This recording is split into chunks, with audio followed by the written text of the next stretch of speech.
ಶತಶತಮಾನಗಳಿಂದ ಗಾಣವನ್ನೇ ದೈವವೆಂದು ನಂಬಿ ಆ ಗಾಣದಿಂದ ಎಣ್ಣೆ ತೆಗೆಯುವುದನ್ನೇ ಮೂಲ ವೃತ್ತಿಯಾಗಿ ಪಾಲಿಸಿಕೊಂಡು ಬಂದಿರುವ ನಮ್ಮ ಗಾಣಿಗರು ಸಮಾಜದ ಒಂದು ಬಹುಮುಖ್ಯ ಶಕ್ತಿ. ಒಂದು ಗಾಣಕ್ಕೆ 2 ಎತ್ತುಗಳನ್ನು ಕಟ್ಟಿ ಆ ಮೂಲಕ ಎಣ್ಣೆ ತೆಗೆಯುತ್ತಿದ್ದ ಗಾಣಿಗರು ಜಗತ್ತಿಗೆ ಬೆಳಕು ಕೊಟ್ಟವರು. ಕಾಶ್ಮೀರದಿಂದ ಕನ್ಯಾಕುಮಾರಿವರೆಗೂ, ಅಸ್ಸಾಂನಿಂದ ಸೌರಾಷ್ಟ್ರದವರೆಗೂ ನಮ್ಮ ಗಾಣಿಗರು 10 ಕೋಟಿಗೂ ಹೆಚ್ಚು ಜನಸಂಖ್ಯೆಯಲ್ಲಿ ನಮ್ಮ ಭಾರತ ದೇಶದಲ್ಲಿದ್ದಾರೆ. ದೇಶದಲ್ಲಿರುವ ಗಾಣಿಗ ಸಮಾಜದಲ್ಲಿ ಹಲವಾರು ಉಪಪಂಗಡಗಳಿವೆ. ಒಂಟೆತ್ತು ಗಾಣಿಗರು, ಕರೇಗಾಣಿಗ, ಇವರು ಮುಂಬೈ ಕರ್ನಾಟಕ ಮತ್ತು ಹೈದರಾಬಾದ್ ಕರ್ನಾಟಕ ಪ್ರದೇಶದಲ್ಲಿದ್ದಾರೆ. ಸಜ್ಜನ ಗಾಣಿಗರು, ಇವರು ಹೈದರಾಬಾದ್ ಕರ್ನಾಟಕ ಪ್ರದೇಶದಲ್ಲಿ ನೆಲೆಸಿದ್ದಾರೆ.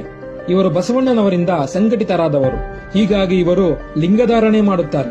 ಜ್ಯೋತಿನಗರ ವೈಶ್ಯರು, ಇವರು ಆಂಧ್ರದಿಂದ ವಲಸೆ ಬಂದವರು. ಚೆಟ್ಟಿಯಾರ್ ಗಾಣಿಗರು ಮತ್ತು ತೇಲಿಯ ಗಾಣಿಗರು, ಇವರು ತಮಿಳುನಾಡಿನಿಂದ ಬಂದವರು. ಈ ತೇಲಿ ಮತ್ತು ಸಾಹು ಗಾಣಿಗರು ಉತ್ತರ ಭಾರತದಲ್ಲಿ ಕೂಡ ನೆಲೆಸಿದ್ದಾರೆ. ಗಾಂಡ್ಲರು, ಇವರು ಆಂಧ್ರದಲ್ಲಿ ನೆಲೆಸಿದ್ದಾರೆ. ಅದೇ ರೀತಿ ಕಲಶೆಟ್ಟಿ, ಜ್ಯೋತಿಪಣ, ದೇವಗಾಣಿಗ, ಶೆಟ್ಟಿಗಾಣಿಗ, ವಾಣಿಯ ಗಾಣಿಗ, ಸಾಹೂಣಿ ಗಾಣಿಗರು ಎಂಬ ಪ್ರಮುಖ ಉಪಪಂಗಡಗಳಿವೆ. ಗಾಣಿಗರಿಗೆ ಶನಿಕಾಟವಿಲ್ಲ. ಐತಿಹಾಸಿಕವಾಗಿ ನಮ್ಮ ಪೂರ್ವಕಾಲದಿಂದಲೂ ಈ ಪ್ರತೀತಿ ಬರಲು ಕಾರಣವೇನೆಂದರೆ, ಕ್ಷತ್ರಿಯ ರಾಜ ವಿಕ್ರಮಾದಿತ್ಯನಿಗೆ ಶನಿದೇವ ಸಕಲ ರೀತಿಯಿಂದಲೂ ಕಾಡುತ್ತಿದ್ದ. ಕೊನೆಗೆ ರಾಜ ವಿಕ್ರಮಾದಿತ್ಯನು ಶನಿದೇವನಿಗೆ ಶರಣು ಹೋದ. ಅದರ ಪರಿಣಾಮ ಪ್ರತ್ಯಕ್ಷನಾದ ಶನಿದೇವನು ಏನಾದರೂ ವರ ಬೇಡಿಕೋ ಎಂದು ರಾಜ ವಿಕ್ರಮಾದಿತ್ಯನಿಗೆ ಕೇಳಿದಾಗ, ಹೇ ದೇವ, ನಾನು ಸಂಕಷ್ಟದಲ್ಲಿ ಇರಬೇಕಾದರೆ ಗಾಣಿಗರು ನನ್ನನ್ನು ಸಂಕಷ್ಟದಿಂದ ಪಾರು ಮಾಡಿದ್ದರು ಹಾಗೂ ನನಗೆ ಆಸರೆ ನೀಡಿದ್ದರು. ಈ ಕಾರಣದಿಂದ ನೀನು ಗಾಣಿಗರಿಗೆ ಕಾಡುವುದಿಲ್ಲವೆಂಬ ವರವನ್ನು ಕೊಡು ಎಂದು ಬೇಡಿಕೊಂಡಿದ್ದನಂತೆ. ಆದ್ದರಿಂದಲೇ ಗಾಣಿಗರಿಗೆ ಶನಿಕಾಟವಿಲ್ಲವೆಂಬ ಪ್ರತೀತಿ ಇದೆ. ಕರ್ನಾಟಕ, ಆಂಧ್ರ, ತಮಿಳುನಾಡಿನಲ್ಲಿ ಗಾಣಿಗರು ಜ್ಯೋತಿನಗರ ವೈಶ್ಯರೆಂದು ಹೆಸರಾಂತರಾಗಿದ್ದಾರೆ. ಇವರು ಋಷಿಗೋತ್ರವನ್ನು ಹೊಂದಿದ್ದಾರೆ ಮತ್ತು ಜನಿವಾರವನ್ನು ಪವಿತ್ರ ದಾರವನ್ನಾಗಿ ಧರಿಸುತ್ತಾರೆ ಹಾಗೂ ಗಾಯತ್ರಿ ಪಠಣಕ್ಕೆ ಅರ್ಹರಾಗಿದ್ದಾರೆ. ಉತ್ತರ ಭಾರತದಲ್ಲಿ ನಮ್ಮ ಗಾಣಿಗರನ್ನು ಗಾಂಚಿ ಅಥವಾ ತೇಲಿ ಗಾಣಿಗರು ಎಂದು ಕರೆಯುತ್ತಾರೆ. ಪ್ರಸ್ತುತ ನಮ್ಮ ಭಾರತ ದೇಶದ ಹೆಮ್ಮೆಯ ಪ್ರಧಾನಮಂತ್ರಿ ಶ್ರೀ ನರೇಂದ್ರ ಮೋದಿಯವರು ನಮ್ಮ ಗಾಣಿಗ ಸಮುದಾಯಕ್ಕೆ ಸೇರಿದವರು ಎಂಬುದು ನಮ್ಮ ಗಾಣಿಗರ ಹೆಮ್ಮೆ.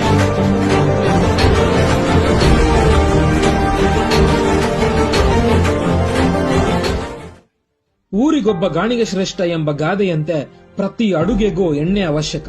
ಪ್ರತಿ ದೇವರ ಪೂಜೆಗೂ ದೀಪ ಹಚ್ಚಲು ಎಣ್ಣೆ ಬೇಕೇ ಬೇಕಾಗುತ್ತದೆ. ಗಾಣಿಗರು ಎಳ್ಳಿನ ರಾಶಿಯನ್ನು ಗಾಣಕ್ಕೆ ಹಾಕಿ ಒಳ್ಳೆ ಎಣ್ಣೆ ತೆಗೆಯುತ್ತಿದ್ದರು. ಶೇಂಗಾ, ಕುಸುಬಿ, ಸಾಸುವೆ ಮತ್ತು ತೆಂಗಿನಕಾಯಿಯಿಂದಲೂ ಎಣ್ಣೆ ತಯಾರು ಮಾಡುತ್ತಿದ್ದರು.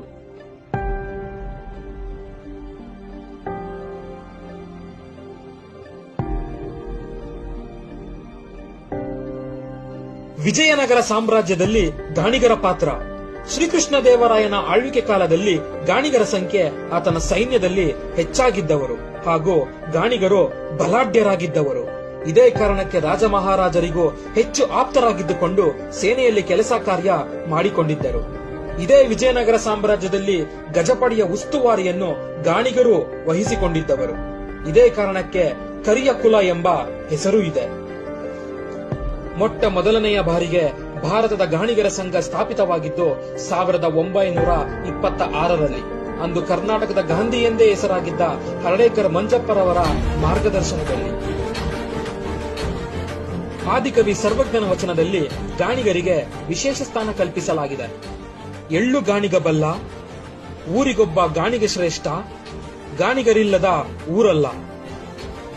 ಗಾಣಿಗರು ಕಾಯಕ ನಿಷ್ಠೆಗೆ ಹೆಸರಾದವರು, ಸಾಧನವೇ ಸಿದ್ಧಿ ಎಂದು ದುಡಿಯುವವರು, ದಾನ ಧರ್ಮಕ್ಕೆ ಹೆಸರಾದವರು, ದುಃಖ ದುಮ್ಮಾನಕ್ಕೆ ಅಂಜದವರು, ತಮ್ಮತನವನ್ನೇ ಧಾರೆ ಎರೆಯುವವರು, ಸೃಜನರೆಂದು ಖ್ಯಾತಿಗೊಂಡವರು, ಬಣ್ಣದ ಬದುಕಿಗೆ ಆಸೆ ಪಡೆದವರು, ಗಾಣದ ಸುತ್ತೆಲ್ಲ ಪ್ರೇಮ ಹರಡುವವರು, ಗಾಣ ದೇವತೆಗೆ ನಿತ್ಯ ನಮಿಸುವವರು.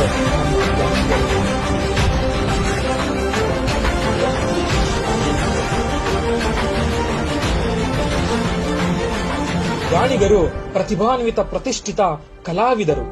ವಿಶೇಷವಾಗಿ ಯಕ್ಷಗಾನ ಕಲೆಯನ್ನು ಮೈಗೂಡಿಸಿ ಅದರಲ್ಲೂ ಬಡಗುತಿಟ್ಟಿನ ಮೇಳಗಳಲ್ಲಿ ರಾರಾಜಿಸುತ್ತಿರುವ ಗಾಣಿಗರು ಅಪ್ರತಿಮರು. ಮಂದಾರ್ತಿ ಮೇಳದಲ್ಲಿ ಕನಿಷ್ಠ ಒಬ್ಬ ಕಲಾವಿದನಾದರೂ ಗಾಣಿಗ ಇರಲೇಬೇಕು ಎಂಬುದು ಅಂದಿನಿಂದ ಇಂದಿನವರೆಗೂ ಪಾಲಿಸಿಕೊಂಡು ಬಂದಿರುವ ವಾಡಿಕೆ ಇದೆ.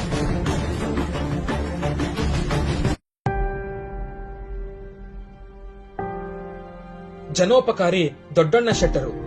ಜನೋಪಕಾರಿ ಶ್ರೀ ದೊಡ್ಡಣ್ಣ ಶೆಟ್ಟಿ ಅವರು ಜ್ಯೋತಿನಗರ ವೈಶ್ಯ ಗಾಣಿಗ ಸಮುದಾಯದ ಧೀಮಂತ ವ್ಯಕ್ತಿ. ಇವರು ಚಿಕ್ಕ ವಯಸ್ಸಿನಿಂದಲೂ ದಾನ ಧರ್ಮಗಳನ್ನು ಹಾಗೂ ದೈವಿ ಕಾರ್ಯಗಳನ್ನು ಮಾಡುತ್ತಾ ಬಂದರು. ಸಹಮಾನವರ ಸೇವೆಯೇ ಪರಮಾತ್ಮನ ಸೇವೆ ಎಂದು ಕುಲಬಾಂಧವರ ನೆರವಿಗೆ ಧಾವಿಸಿದ ಮಹಾನ್ ವ್ಯಕ್ತಿ. ಇಟ್ಟದ್ದು ಕೊಳೆಯುತ್ತದೆ, ಕೊಟ್ಟದ್ದು ಬೆಳೆಯುತ್ತದೆ ಎಂದು ಹೇಳುತ್ತಿದ್ದ ವ್ಯಕ್ತಿತ್ವ. 1906ರಲ್ಲಿ ಶ್ರೀ ಲಕ್ಷ್ಮೀ ನರಸಿಂಹಸ್ವಾಮಿ ಧರ್ಮಪಾಠ ಶಾಲೆಯನ್ನು ಉದ್ಘಾಟಿಸಿದರು. ಈ ಶಾಲೆಯು ಪಾಠದ ಜೊತೆ ಅನೇಕ ಉಪಯುಕ್ತ ಕೈ ಕಸಬುಗಳ ತರಬೇತಿ ನೀಡುತ್ತಿದ್ದರು. ಇದನ್ನು ಕಂಡ ಅಂದಿನ ರಾಜ ನಾಲ್ವಡಿ ಕೃಷ್ಣರಾಜ ಒಡೆಯರ್ ಮೆಚ್ಚುಗೆಯನ್ನು ನೀಡಿ ಸಂತೋಷಪಟ್ಟಿದ್ದರು.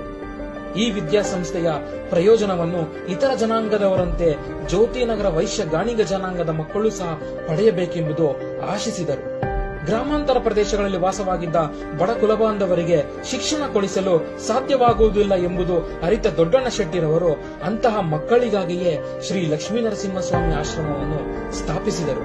ಇಂದಿಗೂ ಇಲ್ಲಿ ವಿದ್ಯಾಭ್ಯಾಸ ಪಡೆದ ಲಕ್ಷಾಂತರ ವಿದ್ಯಾರ್ಥಿಗಳು ಅಪ್ರತಿಮ ಪ್ರತಿಭೆಗಳಾಗಿ ಇಂದಿಗೂ ಜಗತ್ತಿನ ನಾನಾ ಭಾಗಗಳಲ್ಲಿ ಉನ್ನತ ಹುದ್ದೆಗಳಲ್ಲಿ ಕೆಲಸ ನಿರ್ವಹಿಸುತ್ತಿದ್ದಾರೆ. ಇದಕ್ಕೆ ಕಾರಣ ಜನೋಪಕಾರಿ ಶ್ರೀ ದೊಡ್ಡಣ್ಣ ಶೆಟ್ಟಿರವರ ದೂರದೃಷ್ಟಿ ಎಂದರೆ ತಪ್ಪಾಗಲಾರದು. ಪರಮ ಪೂಜ್ಯ ಶ್ರೀ ಜಯದೇವ ಜಗದ್ಗುರು ವನಶ್ರೀ ಸಂಸ್ಥಾನ ಮಠ ವಿಜಯಪುರದ ಗಾಣಿಗ ಸಮಾಜದ ಪೀಠಾಧಿಪತಿಗಳು. Vishwanath Bhaskar Ganiga national powerlifting championship 2021ರಲ್ಲಿ ಕರ್ನಾಟಕದ ತಂಡವನ್ನು ಪ್ರತಿನಿಧಿಸಿದ ಕುಂದಾಪುರದ ನಮ್ಮ ಗಾಣಿಗ ಪ್ರತಿಭೆ 93 ಕೆಜಿ ದೇಹ ತೂಕ ವಿಭಾಗದಲ್ಲಿ 3 ಚಿನ್ನದ ಪದಕವನ್ನು ಪಡೆದು ಅಂತಾರಾಷ್ಟ್ರೀಯ ಮಟ್ಟದಲ್ಲಿ ಹೆಸರು ಮಾಡಿದ್ದಾರೆ. ಬ್ಯಾರಿಸ್ಟರ್ ಅತ್ತಾವರ ಯಲ್ಲಪ್ಪ ದೇಶವೇ ಅವರ ಉಸಿರಾಗಿತ್ತು. ಅತ್ತಾವರ ಯಲ್ಲಪ್ಪ ಭಾರತದ ಸ್ವತಂತ್ರಕ್ಕಾಗಿ ತನು ಮನ ಧನ ತ್ಯಾಗ ಮಾಡಿ ಹುತಾತ್ಮರಾದ ವೀರ ಸೇನಾನಿ. ಬ್ರಿಟಿಷರ ವಿರುದ್ಧ ಭಾರತದ ಸ್ವತಂತ್ರ ಹೋರಾಟದಲ್ಲಿ ಭಾರತದ ಹೆಮ್ಮೆಯ ನೇತಾಜಿ ಸುಭಾಷ್ ಚಂದ್ರ ಬೋಸ್ ಅವರ ಇಂಡಿಯನ್ ನ್ಯಾಷನಲ್ ಆರ್ಮಿಯಲ್ಲಿ ಬಹುದೊಡ್ಡ ಸ್ಫೂರ್ತಿ ಶಕ್ತಿ ಇವರೇ ಆಗಿದ್ದರು ಹಾಗೂ ಸುಭಾಷ್ ಚಂದ್ರ ಬೋಸ್ರ ಆತ್ಮೀಯರಾಗಿದ್ದರು. ಬ್ರಿಟಿಷರಿಗೆ ಸಿಂಹ ಸ್ವಪ್ನವಾಗಿದ್ದರು. ಇಂತಹ ಮಹಾನ್ ವ್ಯಕ್ತಿ ನಮ್ಮ ಗಾಣಿಗ ಸಮಾಜದ ಸಮುದಾಯದವರು ಎಂಬುದು ನಾವೆಲ್ಲರೂ ತಿಳಿಯಬೇಕಾದಂತಹ ವಿಷಯ. Doctor SG. ಬಾಳೆಕುಂದ್ರಿ ಖ್ಯಾತ ಇಂಜಿನಿಯರ್ ಹಾಗೂ ನೀರಾವರಿ ಇಲಾಖೆಯಲ್ಲಿ 2ನೇಯ ವಿಶ್ವೇಶ್ವರಯ್ಯ ಎಂದು ಜನಪ್ರಿಯರಾಗಿದ್ದವರು. ಶ್ರೀ ಪೂರ್ಣಾನಂದಪುರಿ ಸ್ವಾಮೀಜಿ ಮಾಜಿ ಕರ್ನಾಟಕ ಸಚಿವರು. ಅರಿಶಿನಕುಂಟೆಯಲ್ಲಿ 8 ಎಕರೆ ಜಮೀನು ಗಾಣಿಗರ ಐಕ್ಯತೆಗಾಗಿ ಕೊಡುಗೆಯಾಗಿ ನೀಡಿ ಗಾಣಿಗರ ಸಮುದಾಯದ ಪ್ರಗತಿಗಾಗಿ ಶ್ರಮಿಸುತ್ತಿದ್ದಾರೆ. ವಿಶ್ವಪ್ರಸಾದ್ ಗಾಣಗಿ ಎಸ್.ಪಿ. ಬಾಲಸುಬ್ರಹ್ಮಣ್ಯಂ ಅವರ ಎದೆತುಂಬಿ ಹಾಡುವೆನು ಕಾರ್ಯಕ್ರಮದಲ್ಲಿ ಭಾಗವಹಿಸಿ 3 ಬಾರಿ ಪ್ರಥಮ ಸ್ಥಾನ ಪಡೆದಿದ್ದಾನೆ. ವಾಯ್ಸ್ ಆಫ್ ಇಂಡಿಯಾ ಮತ್ತು ಸರೆಗಮಪ ಕಾರ್ಯಕ್ರಮದಲ್ಲಿ ಭಾಗವಹಿಸಿದ ನಮ್ಮ ಗಾಣಿಗ ಪ್ರತಿಭೆ. ನಮ್ಮ ಗಾಣಿಗ ಸಮಾಜದಲ್ಲಿ ಉನ್ನತ ಹುದ್ದೆಗಳನ್ನು ಅಲಂಕರಿಸಿದ ಅಧಿಕಾರಿಗಳು ರಾಜಕಾರಣಿಗಳಿಗೇನು ಕೊರತೆ ಇಲ್ಲ. ಐಪಿಎಸ್ ಅಧಿಕಾರಿಯಾಗಿದ್ದ ಸಿದ್ದಣ್ಣ ಮಸಳಿ, ಬೆಳ್ಳೂರು ಮಠದ ಗುರು ಬಸವಸ್ವಾಮಿ, ಪ್ರವಚನಕಾರ್ತಿ ಸಿದ್ದಮ್ಮ ಸುಂಡಿ, ಶ್ರೀ ವಿ.ಆರ್. ಸುದರ್ಶನ್ ರವರು ಮಾಜಿ ಸಭಾಪತಿಗಳು, ಕರ್ನಾಟಕ ವಿಧಾನ ಪರಿಷತ್. ಇನ್ನು ಅನೇಕರು ನಮ್ಮ ಗಾಣಿಗ ಸಮುದಾಯಕ್ಕೆ ಸೇರಿದವರು. ವಿಶೇಷ ಎಂದರೆ ಪಶ್ಚಿಮ ಬಂಗಾಳದಲ್ಲಿ 7 ಬಾರಿ ಮುಖ್ಯಮಂತ್ರಿಯಾಗಿದ್ದ ಜ್ಯೋತಿ ಬಸು ಅವರು ನಮ್ಮ ಗಾಣಿಗರೇ.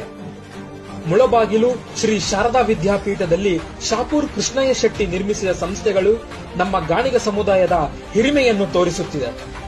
ಗಾಣಿಗ ರತ್ನ ಶ್ರೀ ಶ್ರೀನಿವಾಸ ನಾರಾಯಣ ಶೆಟ್ಟಿ ಬೆಂಗಳೂರಿನಲ್ಲಿ ಬಡ ಪ್ರತಿಭಾವಂತ ವಿದ್ಯಾರ್ಥಿಗಳಿಗೆ ಉಚಿತ ವಾರ್ಷಿಕ ವಿದ್ಯಾರ್ಥಿ ವೇತನ ಮತ್ತು ಉಚಿತ ಪುಸ್ತಕಗಳನ್ನು ನೀಡುವ ಮೂಲಕ ಗಾಣಿಗ ಸಮುದಾಯದ ಐಕ್ಯತೆಗಾಗಿ ತುಂಬಾ ಶ್ರಮಿಸುತ್ತಿದ್ದಾರೆ. ನಮ್ಮ ಗಾಣಿಗ ಸಮಾಜದ ಒಗ್ಗಟ್ಟಿಗಾಗಿ ಹಾಗೂ ನಮ್ಮ ಸಮುದಾಯದ ಸರ್ವತೋಮುಖ ಪ್ರಗತಿಗಾಗಿ ಸಮಾಜದ ಪ್ರತಿಯೊಬ್ಬರೂ ಕೈ ಜೋಡಿಸಬೇಕು. ಜೈ ಗಾಣಿಗ, ಜೈ ಕರ್ನಾಟಕ ಮಾತೆ.